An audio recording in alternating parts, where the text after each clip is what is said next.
One with the forest. Enshroud. Can't see? I'll uproot you. Let's nip that in the bud. I hear everything. Keep up. Why is there a chest here? I think we can forgo the lost and found report. Smells like something good is inside. Oh, what a drag! My tail's all messed up. Time to pull some weeds.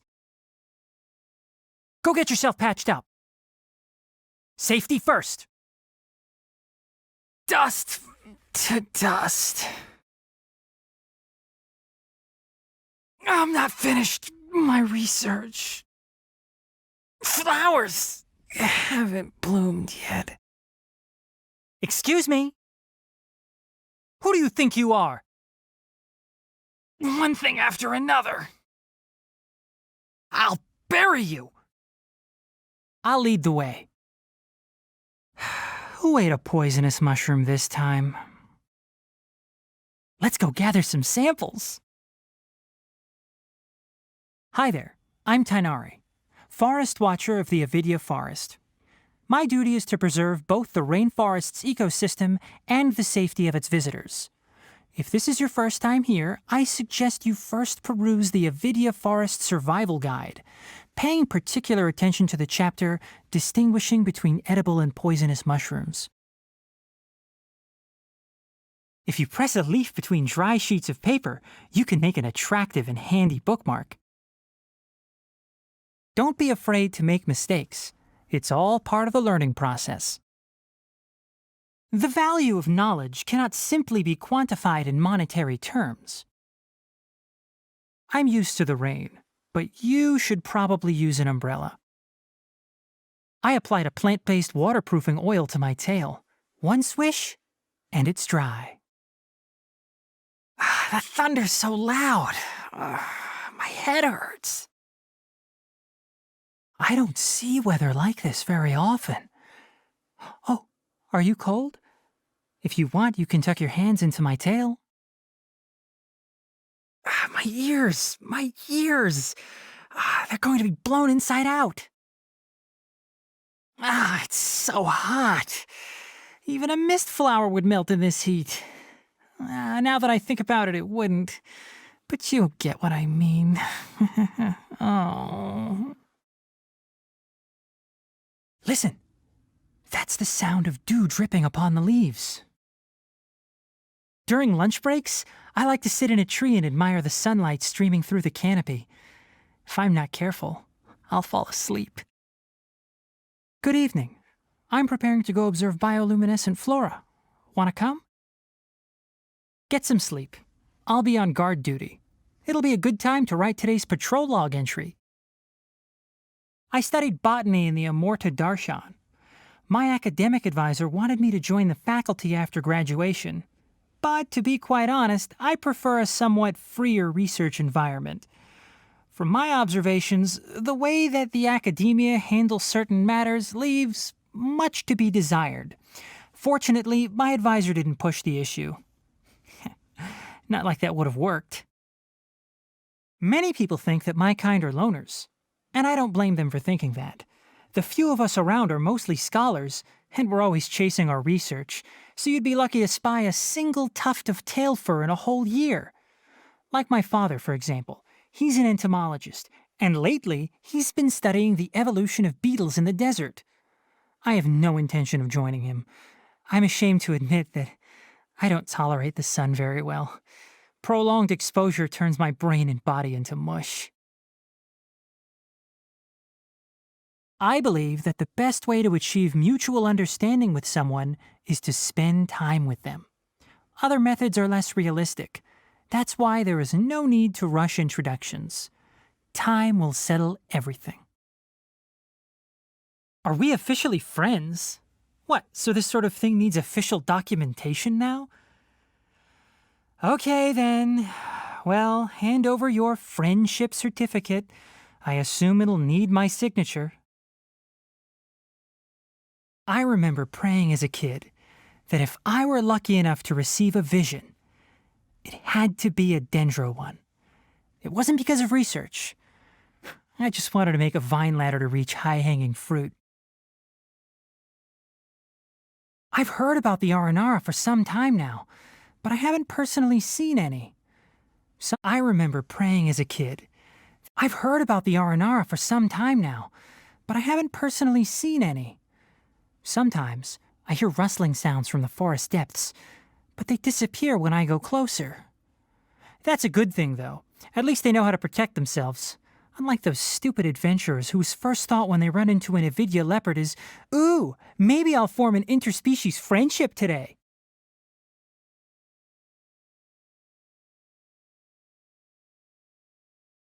Don't worry about Karkata. I told the Matra I know that it's my research assistant. If anyone wants to do anything to it, they'll need to go through me. Since you seem to care a lot about Karkata, why don't you enroll in some courses at the Spantama Darshan? That way you can care for it even if I'm gone. Did you know that plants can camouflage themselves?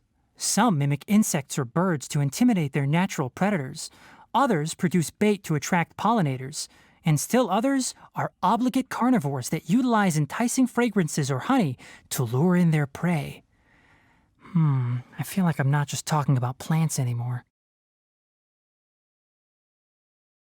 When that child was first brought here, she was effectively illiterate. It wasn't a huge issue, though.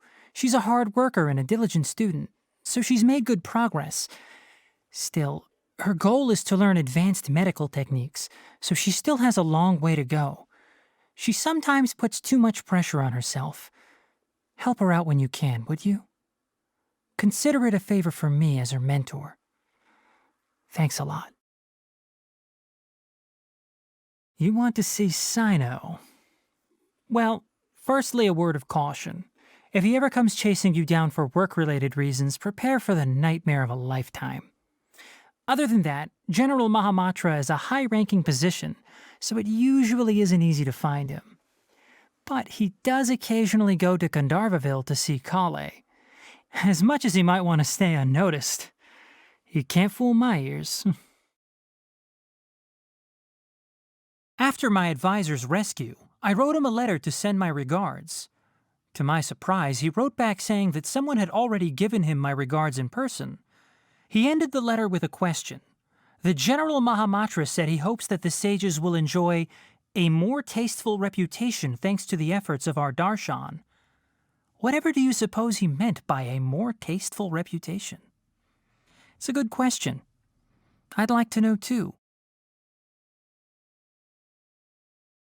Be careful of Al-Haytham. I'm not saying he's a bad guy, but he purely operates by rationality, so people often find his actions unacceptable. If you don't believe me, just ask his housemate. Thanks to Al-Haytham, he has more pent-up frustration than an angry animo slime. Kaveh is a famous architect in Sumeru. The Palace of Alcazarzaray is his magnum opus. During the initial planning, he even asked me to recommend suitable ornamental flora. I don't know why or how, but he ended up heavily in debt after the palace was completed. Al-Haytham is helping out by letting him stay in his place, but I don't know whether that's a blessing or a curse. The renowned Lord Sangama Bey is none other than Dori. I became acquainted with her through a previous research project. It had required very rare materials, and the only way I could get them was through her and her mysterious supply network. Never you mind what I was buying and what I was researching, thank you very much. I've heard of her. The famous sleepwalking eccentric. The rumors about her sleepwalking are really quite absurd. Feats of superhuman strength, sprinting through Aru village at night, scaling the wall of Samiel with her bare hands? Some even say that she can write a 100,000-word thesis while asleep. What a load of nonsense. Sino has mentioned her before, an extraordinary genius with a veritable wealth of knowledge and talent. A pity that she returned to Mondstadt so long ago. Perhaps in the course of her studies, she witnessed the horrifying side of knowledge.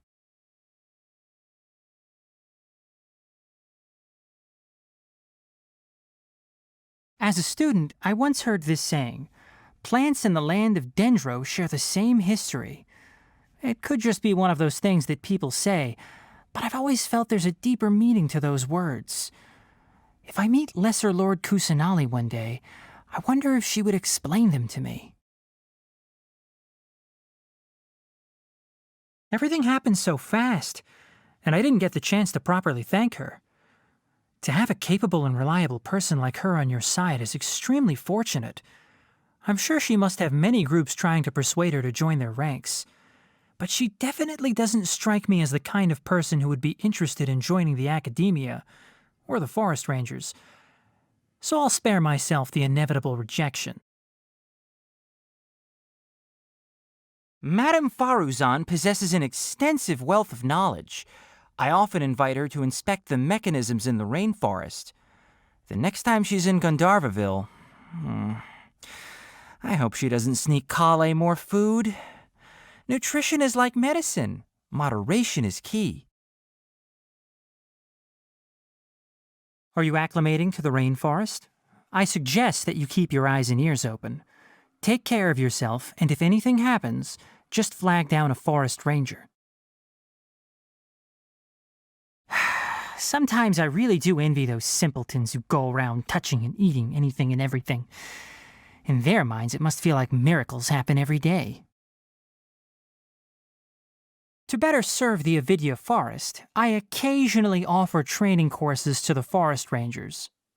If you want to split hairs, then yes, these courses would be considered as dissemination of information by the academia. But what are they going to do? Lock me up? I dare them. We'll see how many patients suffering from weird and wonderful ailments start flooding into the Bimarstan every day. I'll let you in on a secret. I actually really like the atmosphere in the Grand Bazaar. Business is booming, everyone's so lively, and the theater is full of song and dance. Unfortunately, my ears don't tolerate loud sounds very well. You'll cover my ears for me. Nah, it'd be way too hard to walk like that.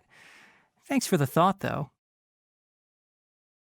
I had many beautiful and fantastical dreams as a child, but they vanished from my memory one day after I grew up. Do you still have dreams? Tell me about them. Leaves and flowers often drop onto the ground of the Avidya forest, sometimes perfectly intact. Leaving them on the ground would be such a pity. I can't help but pick them up and keep them as biological specimens. They can be used as educational materials for forest rangers or as decorative pieces. Very versatile. Troubles? Let me think. Pollution in the Avidya forest, adventurers who constantly stir up trouble, and rescue dogs that always want to mess with my tail. But these problems all have solutions. If you're talking about bigger concerns, then I really don't have any. In this regard, the life of a forest watcher is pretty simple.